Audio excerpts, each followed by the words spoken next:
Step by step guide with Harshali. आजचं आसन आहे पद्मासन म्हणजेच लोटस पोज. सुरुवातीला पाय समोरच्या दिशेने ठेवून बसायचं. शांत आणि रिलॅक्स राहायचं. आपला उजवा पाय हा डाव्या पायाच्या मांडीवर ठेवायचा. डावा पाय उजव्या पायाच्या मांडीवर ठेवायचा आणि पायाचे तळवे हे वरच्या दिशेने असतील असं बसायचं. आपले दोन्ही गुडघे जमिनीशी संलग्न आहेत ना हे एकदा चेक करायचं.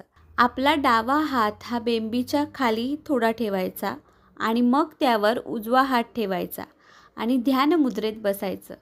शांतपणे बसून आपल्या श्वासांवर लक्ष केंद्रित करायचं आणि सावकाश शांत श्वास घ्यायचे. सुरुवातीला 2 ते 5 मिनिटांपर्यंत आपण बसू शकतो, पण नंतर आपल्या कॅपॅसिटीनुसार आपण हा वेळ वाढवू शकतो. पद्मासनाचे फायदे तुमच्यासोबत शेअर करते, ते एकदा नक्की वाचून घ्या.